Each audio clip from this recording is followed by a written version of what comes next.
महेंद्र हैं जमशेदपुर से। महेंद्र जी सवाल पूछिए। हाँ सर, पूछ रहे थे कि हम ART का दवा खाते हैं तो क्या वैक्सीन ले सकते हैं कोविड-19 का? डॉक्टर श्याम। किसकी दवा खाते हैं आप? महेंद्र जी फिर से बताइए कौन किस दवा चीज की खाते हैं खाते बताइए। HIV का। HIV का। हाँ, अगर HIV में आपके लिम्फोसाइट्स और ब्लड रिपोर्ट्स ठीक आ रही हैं और HIV कंट्रोल में है तो आपको ज़रूर ही वैक्सीन ले लेना चाहिए, क्योंकि आपका बेसिकली थोड़ा इम्यून कॉम्प्रोमाइज स्टेटस रहता है तो आपको कोविड से इन्फेक्शन होने की संभावना ज़्यादा है, तो आपको ज़रूर लेना चाहिए। ठीक है, अभी तो नई गाइडलाइंस भी आ गई डॉक्टर हर्षल। जो 6 महीने था कि कोविड पॉजिटिव होने के 6 महीने बाद वैक्सीन लगवानी है, उसको अब 3 महीने कर दिया गया है। लैक्टेटिंग फीमेल्स के लिए भी कहा गया है कि आप लगवा सकते हैं। अच्छा, प्रेग्नेंट वुमेन को लेकर अभी भी कुछ लोग पूछते हैं, उनके लिए क्या है, वो वैक्सीन लगवाएं या ना लगवाएं? जैसा कि क्योंकि देखिए वैक्सीन एक ऐसा इंटरवेंशन है जिसमें हम कॉस्ट उसका रिस्क बेनिफिट देखते हैं हमेशा, और हमारे पास प्रेगनेंसी में स्टडीज नहीं है जिसमें रिस्क बेनिफिट असेस किया जाए दोनों वैक्सीन का। हालांकि दोनों वैक्सीन किल्ड वैक्सीन है, हम प्रेगनेंसी में किल्ड वैक्सीन लगाते हैं। अगर आप देखते हैं तो टीटी हम लगाते हैं पूरे इंटरनेशनल प्रोग्राम प्रेगनेंसी में। लेकिन जैसा कि हम देखते हैं कि इसका रिस्क बेनिफिट रेशो अभी असेस नहीं हुआ, इसलिए कोई रिकमेंडेशन नहीं आई है। तो प्रेगनेंसी में मास्क का यूज़ कीजिए, और वैसे भी प्रेगनेंसी में मोबिलिटी कम हो जाती है आउटडोर की, तो वो इंडोर रह के ही प्रेगनेंसी का पीरियड निकाल लें और उसके बाद लैक्टेशन पीरियड में अपना वैक्सीनेशन करवा सकते हैं। जो आपने ये सवाल उठाया है कि पोस्ट कोविड वैक्सीनेशन का, ये रिकमेंडेशंस आया बिकॉज जो नेचुरल इम्यूनिटी है ये हमेशा ही बेहतर काम करती है किसी भी इम्यूनिटी वैक्सीन इम्यूनिटी से। तो इसलिए ये पाया गया है कि जिनका कोविड होता है उनको 3 से 6 महीने तक अच्छी इम्यूनिटी होती है, सेल इम्यूनिटेड इम्यूनिटी रहे या फिर antibody related immunity, humoral immunity जिसको कहते हैं। तो इसलिए उनको वैक्सीन लगाना एक sort of wastage of precious vaccine है जो कि किसी और वल्नरेबल कैंडिडेट को लग सकता है, वल्नरेबल इंडिविजुअल को लग सकता है। इसलिए भी ये रिकमेंडेशन इंपॉर्टेंट है कि आप 6 महीने इंतजार करके, 3 से 6 महीने इंतजार करके आप अपना वैक्सीनेशन कंप्लीट कर सकते हैं जब आपको कोविड हो जाता है। तो ठीक है, मोदी नगर से कपिल हमारे साथ हैं। कपिल जी सवाल पूछिए।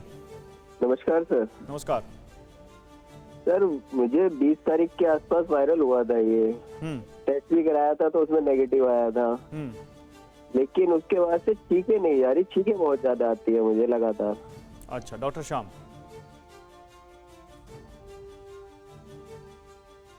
देखिए, अभी तो मौसम भी थोड़ा बदल रहा है तो छींकें एलर्जिक भी हो सकती हैं, और अगर आपको कोई बुखार नहीं है और कोई और लक्षण नहीं है सांस के या ऑक्सीजन के, तो आप एक ENT चेकअप करवा सकते हैं और एंटीहिस्टामिन एलेग्रा टाइप ले सकते हैं। ठीक है, तो देखिए लगातार हम कोशिश कर रहे हैं कि आपको सही सलाह दिलाएं डॉक्टरों से, और आपको कोविड से जुड़ी हुई कोई भी शंका आपके मन में है या वैक्सीन से जुड़ी हुई कोई भी शंका आपके मन में है तो आप जल्दी से जल्दी वो शंकाएं दूर कराएं। डॉक्टर श्याम, ज़रा ये ब्लैक फंगस के बारे में, क्योंकि लोगों के अंदर तो एक दहशत सी आ गई है, कुछ राज्यों ने तो इसको महामारी भी घोषित कर दिया है, तो ज़रा आप और क्लैरिटी दे सकते हैं कि इससे घबराएं कि ना घबराएं, क्योंकि कई जगह तो ये भी सुनने में आ रहा है कि बेड भी नहीं मिल रहे, शायद दवाइयाँ नहीं मिल रही।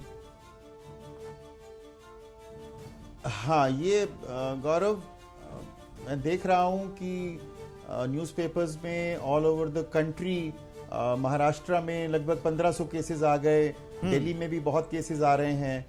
तो जैसा कि आई थिंक डॉक्टर साहब ने भी अभी बताया कि इसके अंदर इंडेक्स ऑफ सस्पिशन बहुत इम्पॉर्टेंट है on the side of doctor और जिसको हो रहा है, क्योंकि बेसिकली ये साइनसिस से शुरू होता है, और अगर आपको थोड़ा भी दर्द हो रहा है नाक के अंदर, साइनस में या आँख के हिस्से में, तो आई थिंक इमीडिएट उसकी इन्वेस्टिगेशन चालू हो जानी चाहिए।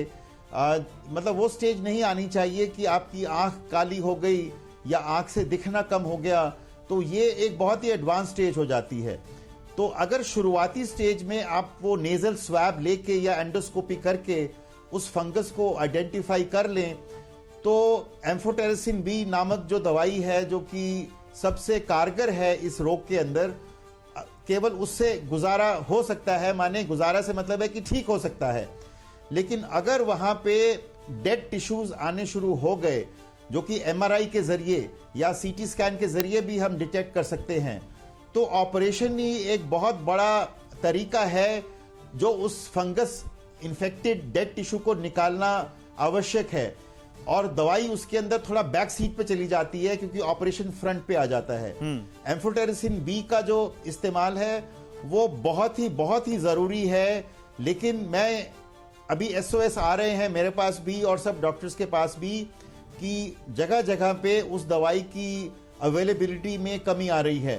तो मैं आपके माध्यम से फार्मास्यूटिकल्स को, सरकारों को ये अनुरोध करूंगा कि कृपा करके आप एम्फोटेरिसिन बी की प्रोडक्शन को बढ़ाएं, क्योंकि ये एक जान को बचाने वाली दवाई है।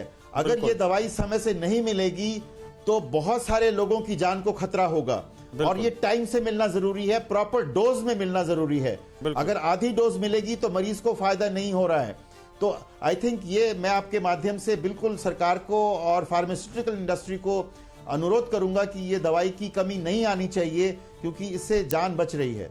ठीक है, हरियाणा से रमेश हमारे साथ हैं। रमेश जी, सवाल पूछिए। सर, मैं कोविड हुआ था मुझे और मार्च में ठीक हो गया था। तो ये ब्लैक फंगस या व्हाइट फंगस जो है ये कब तक हो सकता है? इसका खतरा कब तक रहता है कोरोना से ठीक होने के बाद? नहीं, ऐसा कोई जरूरी नहीं है कि आपको हो गई अगर कोविड हुआ है। क्यों डॉक्टर हर्षल, आप क्या सलाह देंगे इनको? मैं यही कहना, मेरी शुरुआत ही मेरी टॉक की यही हुई थी कि इसे घबराने की बात नहीं है कि कोविड हो गया तो ब्लैक फंगस या कोई भी अपॉर्चुनिटी इन्फेक्शन होना ही होना है। हाँ, आपको विजिलेंट रहना है, जो सिम्टम्स है उसके बारे में जानकारी इकट्ठा करना है, लेकिन स्ट्रेस में नहीं आना है। ये जैसा मैंने बताया, ये तभी होता है जब आपने स्टीरॉइड्स लॉन्ग टर्म यूज के लिए लिया हो, जब आपका डायबिटीज अनकंट्रोल्ड हो, जब आपका कोविड ज्यादा सीवियर हो, हॉस्पिटलाइज जिसको कोविड कहते हैं, तो इन कंडीशन में संभावना बढ़ जाती है। माइल्ड टू मॉडरेट कोविड में वैसे ही ये पाया नहीं गया है, उसको घबराने की जरूरत नहीं। परवाह देश की, सोमवार से शुक्रवार रात 10 बजे TV9 भारतवर्ष पर।